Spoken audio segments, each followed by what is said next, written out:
Obrigada. Irmãs, irmãos, boa noite. Tudo bem com vocês? Então vamos estudar? Vamos? Vamos. Reconcilia-te com teu inimigo enquanto está com ele no caminho. É uma frase simples de Jesus, lá em Mateus 5. Mas é também uma ordem, não é mesmo? É para fazer. Mas vocês poderiam dizer, eu tenho livre-arbítrio. Se eu não quero me reconciliar com fulano, isso é problema meu. Será que é assim? Em termos evolutivos, será que nós temos essa opção de fazer uma reconciliação ou não? Quem aqui passou por alguma experiência na infância que não perdoou e até hoje fica repetindo esse ciclo? Bom, não precisa responder. Mas quem é que já passou dos 30 e ainda assim não quer se perdoar por alguma falha que cometeu lá na infância? E outra, quem é que se sente o punidor do universo? Que anda sempre com o chicotinho na mão falando, agora eu vou consertar esse mundo. Meus queridos, quando Jesus fala a respeito da reconciliação, nós vamos analisar sobre 3 aspectos. O reconciliar-se consigo, reconciliar-se com o outro e reconciliar-se com Deus. Vamos lá? Muito bem. Aqui no Tratado dos Evangelhos de Emídio Silva Falcão Brasileiro, ilustríssimo marido. E no Evangelho também a seguinte passagem. Serei breve. Quando fores com teu adversário em busca do magistrado, esforça-te para no caminho entrares em acordo com ele. No caminho, entrares em acordo com ele. Sê benevolente, reconcilia-te logo com o teu adversário, enquanto estás com ele no caminho, para não acontecer o pior, ou seja, que o adversário te entregue ao juiz, e o juiz ao oficial de justiça, e assim sejas recolhido à prisão. E Jesus arremata, em verdade te digo, que não sairás de lá, ou dali, até pagares o último ceitil. Isso está em Mateus 5 e em Lucas 12. Meus irmãos,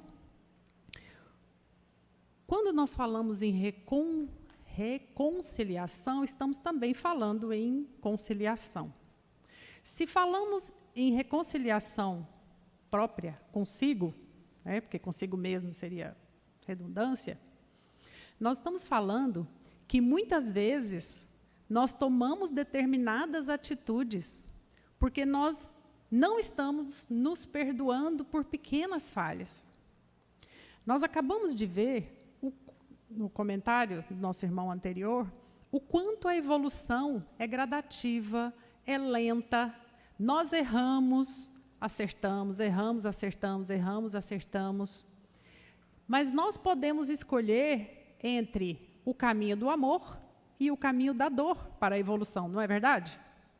Então, nós podemos, sim, passar um bom tempo, anos e anos, como ratinhos em um laboratório, batendo a cabeça até encontrarmos a porta.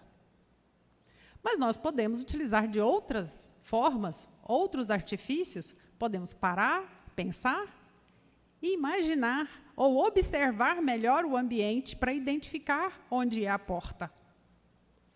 Mas quando eu falo de autorreconciliação, eu estou dizendo que, em algum momento, nós punimos a nós mesmos.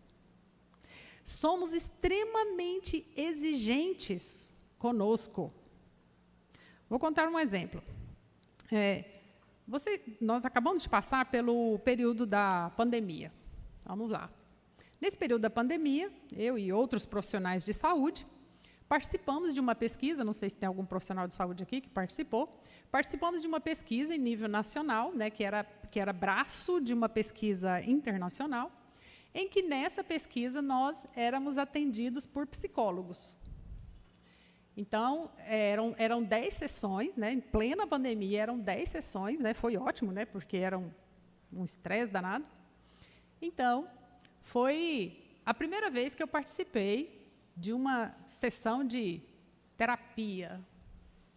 Eu recomendo, viu? Interessante. Tem algum psicólogo aqui?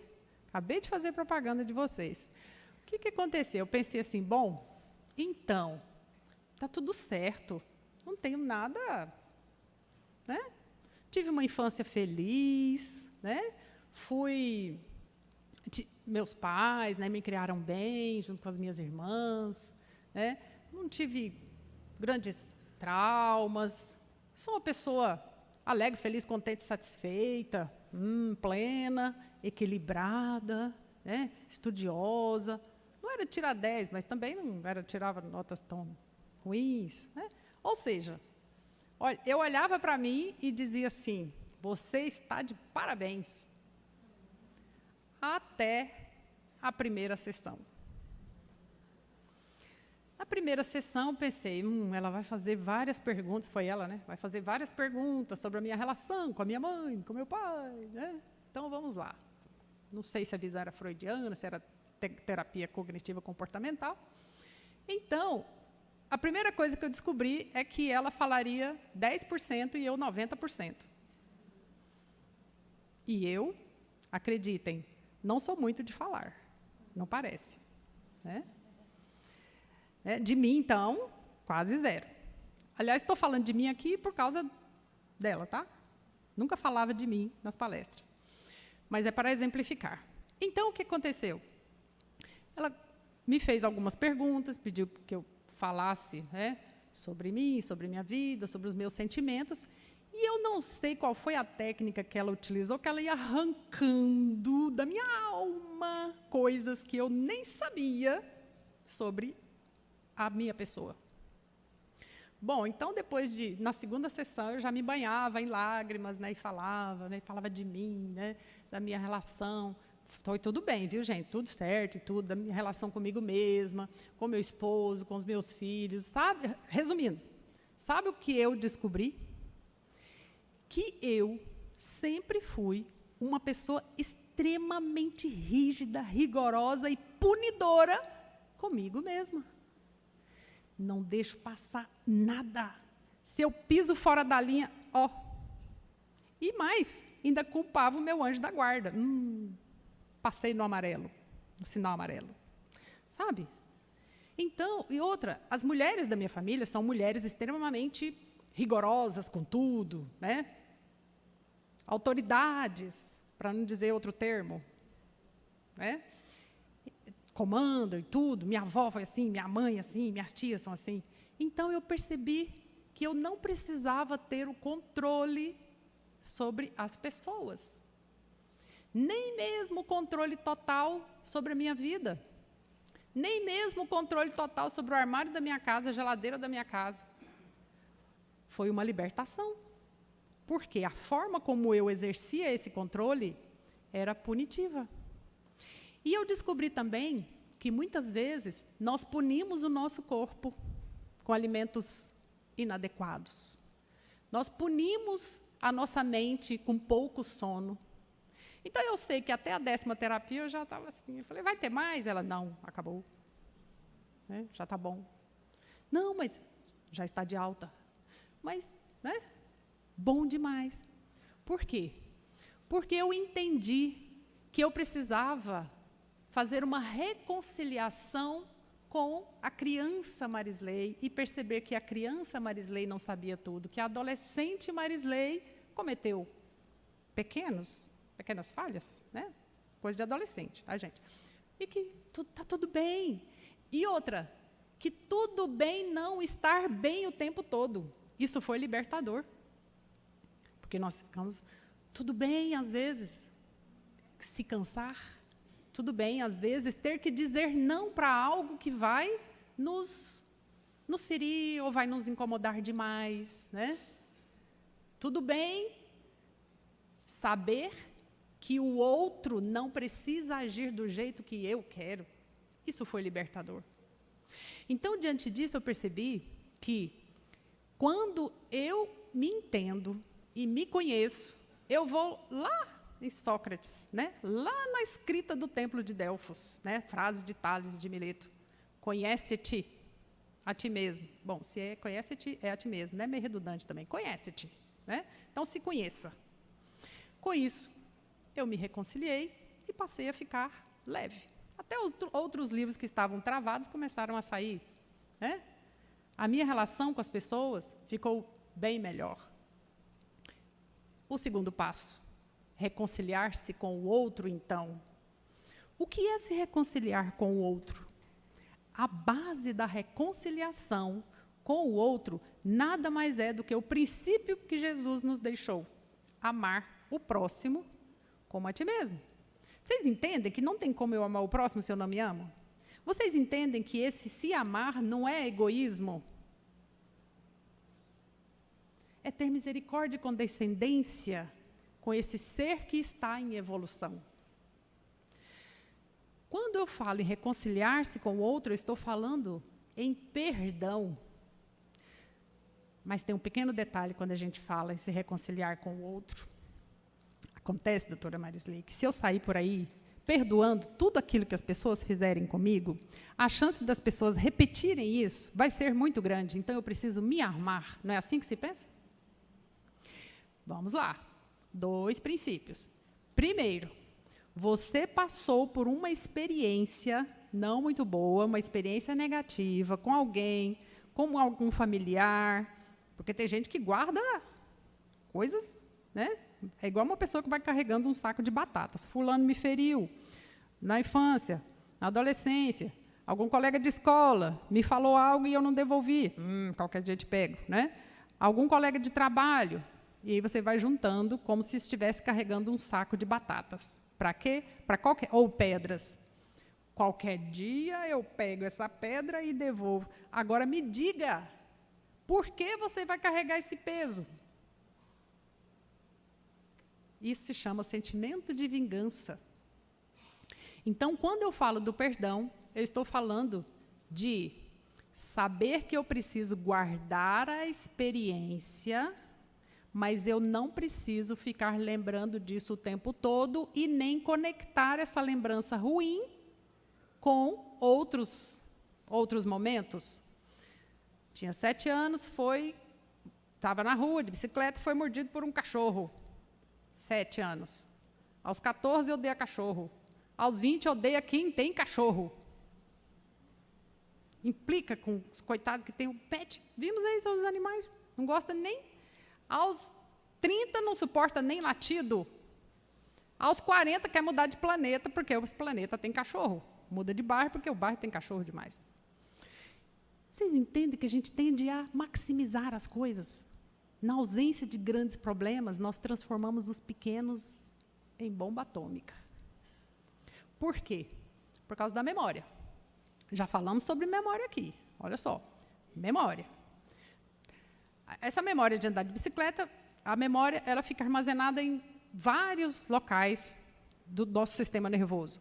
Fica no cerebelo, quando você aprende a andar de bicicleta, então você não precisa mais lembrar que você precisa colocar um pé na frente do outro. Isso é memória. Né? Existem vários tipos de memória. Então, tem a memória declarativa e a não declarativa. Não vou aprofundar nisso, que nós já falamos sobre isso. A declarativa é aquela do tempo, né? De você lembrar agora um número de telefone, a de curto prazo. A de médio prazo, você lembra o nome do seu vizinho ou algum conteúdo. E a de longo prazo são aquelas primeiras memórias que você teve ou algum conteúdo que você guardou lá no fundo da memória. Quando eu falo de memórias, eu estou falando de sinapses. E tem a memória não declarativa, que é aquela que é cravada no espírito. É aquela que você leva de uma encarnação para outra. Essa memória não declarativa é aquela operacional, é aquela do hábito. Então, se você criou o hábito de ser uma pessoa generosa, você vai levar isso, ou você trouxe isso de uma outra vida, né? Mas, por outro lado, se você tem o hábito de reagir agressivamente a qualquer frase que algum inimigo disser, se você reage exacerbadamente, isso também vem de hábitos inadequados do passado. Mas vamos lá. O reconciliar-se com o outro está ligado, então, voltando, está ligado à questão da memória. Você não precisa e nem pode esquecer, senão você vai errar de novo. Não é isso? Não é verdade? Senão não teria jeito, né? Passou por um local de espinhos, arranhou, doeu. Próxima vez você vai ficar esperto e vai desviar, não é isso? Então é importante lembrar. Agora, como você vai pegar essa memória e vai exacerbar isso e vai ficar lembrando disso o tempo todo? Está andando em outra rua, cada vez que lembra do espinho, dá um pulo para a esquerda, não tem espinho nenhum ao seu redor? Aí já é patológico. Então, reconciliar-se com o outro é entender que as minhas memórias, elas eclodem o tempo todo, mas eu não preciso considerar o outro como meu inimigo o tempo todo. Os dias em que estamos vivendo, dias de estresse, de corrida pela vida, pelo pagamento dos boletos, né, pela conservação da vida, alimentação, moradia, etc. Nós precisamos entender que aquilo que é um problema em nível mundial, se você não se inscrever na Cruz Vermelha, se você não é um soldado, ore por essas pessoas, onde as coisas estão acontecendo longe, ore, emita pensamentos positivos, porque eles são inimigos, mas eles não são seus inimigos imediatos. Então, oração.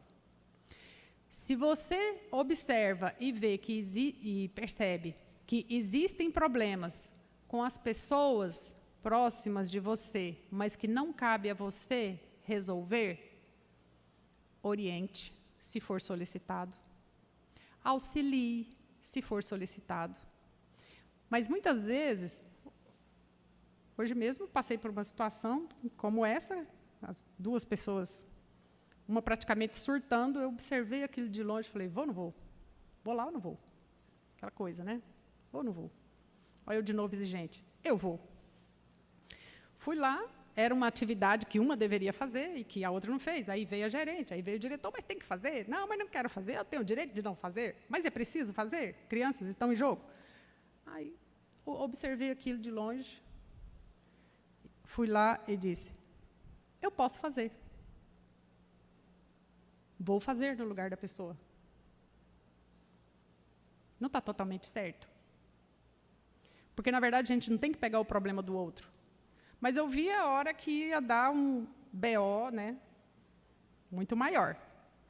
Então, quando eu me coloquei à disposição para fazer, então, claro que depois eu iria trocar um horário, quando eu me coloquei à disposição, tudo bem, deixa que eu faço, me dê aqui. Bom, fui lá. Era fácil de resolver. Né, para mim era fácil, mas para outra pessoa foi o suficiente. Eu olhava o tórax, a respiração, taquipneica, né? O rosto se avermelhando, não via a hora que outra coisa iria acontecer. Né? Profissionais de nível superior. Né? Então, muitas vezes a gente tem que realmente fazer uma intervenção e levar paz e levar calma. Mas eu não posso o tempo todo pegar o problema do outro para mim. Mas eu posso ajudar, orientar, se aquilo for tranquilo, ok. Agora, se o problema for meu, se cabe a mim resolver, por favor, não terceirize. Não pegue como se fosse uma batata quente e passar para os outros. A questão é sua.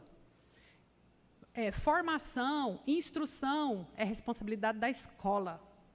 Educação, ensinar a boas maneiras, tomar banho, escovar os dentes, é função da família.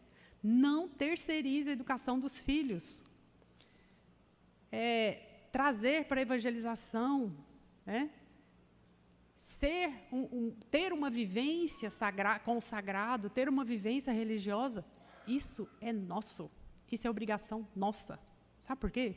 Se nós não fizermos essa reconciliação interna, se nós não fizermos a reconciliação com o outro, nós não vamos conseguir fazer reconciliação com Deus, que é o terceiro ponto.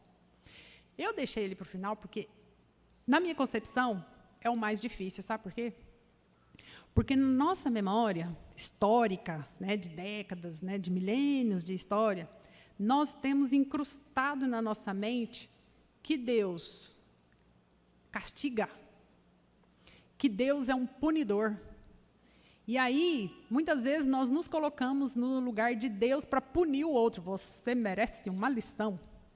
E aí fica parecendo, como eu falei no começo, aquelas pessoas que andam com um chicotinho, né?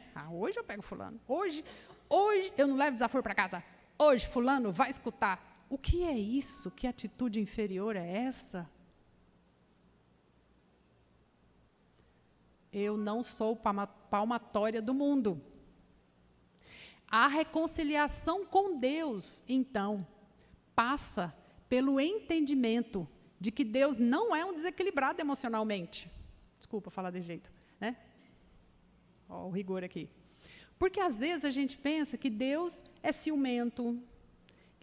Nós trazemos historicamente, né? Aquela história, aquele arcabouço de um Deus punidor, arrogante, ciumento, seletivo, que pune, que está sempre com a espada na mão. Meus queridos, as leis morais, elas são matemáticas. Sim, elas são matemáticas. Fez, mesmo que nenhum juiz, como fala aqui, mesmo que nenhum juiz te pegue, você cometeu uma infração, mesmo que nenhum guarda de trânsito te pegue, mesmo que sua mãe não veja, que a sua esposa não veja, que seu marido não veja, que seu anjo da guarda não veja, vai ter que responder, cedo ou tarde. Isso não é porque Deus é um punidor, isso é lei de ação e reação do campo moral. Vamos pegar essa informação agora e tirar o medo dela, né? Porque, às vezes, causar medo também é um tipo de punição. Oh, né? Não tem gente que parece assombração? Oh, cuidado. Né? Age mais como assombração do que como anjo. Né? Tenho boas novas. Não foi assim que o anjo Gabriel falou com Maria? Tenho boas notícias. Já pensou se o anjo Gabriel chega e fala: Maria, você terá um filho que nascerá numa manjedoura com muita dificuldade, ele será crucificado. Imagine se o anjo Gabriel fizesse isso. Então, temos que ser mais anjos, mais anjos do que assombrações. Não é? Mais estimuladores do que algozes. Admiro demais os professores do ensino da educação infantil. Criança desenha uma florzinha, estrelinha, carimbo, parabéns. Não é uma coisa linda? Claro que não pode ser sempre assim, né? Mas, finalizando, veja bem, a nossa relação com Deus está na ideia do conceito de Deus. Pergunta número 1, que é Deus? Que é Deus? Inteligência suprema, causa primária, primeira de todas as coisas. Opa, então Deus é uma inteligência suprema. Não é bobo, não. Ele nos dá um brinde, e Ele dá para todos, independente. Se chama graça. Ele dá a graça, de graça. Nós já temos a graça da vida, então temos que vivê-la plenamente. Jesus disse: eu vim para que todos tenham vida, e todos tenham vida em abundância, vida plena. Relaxem. Trabalhem, estudem, orem. Então, a reconciliação com Deus, ela nasce quando eu entendo que Deus é inteligente e que o caos está muito longe de tomar conta de nós. E que nós não precisamos sair por aí punindo as pessoas, nem punindo a nós mesmos. Porque Deus é inteligente e Ele sabe que tudo aquilo que acontece conosco é para o nosso aprendizado. Então, que venham as lições, que venham as bênçãos, porque bênçãos nós precisamos trabalhar para tê-las. Bênçãos. Sabe quando fala, fulano é uma bênção, estou vivendo da bênção. Vá estudar, vá trabalhar. O que você está vivendo é da graça. Porque graça nós já temos. A vida, o estímulo, a criatividade, a inteligência, a sabedoria, a criatividade. Isso tudo nós temos. Só precisamos estender a mão e pegar. Nossos sonhos, eles vêm como algo, né, os nossos grandes anseios, os nossos desejos bons, na verdade, eles já se concretizaram ali na frente. Nós só precisamos caminhar até lá. Para isso, precisamos estar leves e reconciliados conosco, com todos e com Deus. Que Jesus nos abençoe. Muita paz.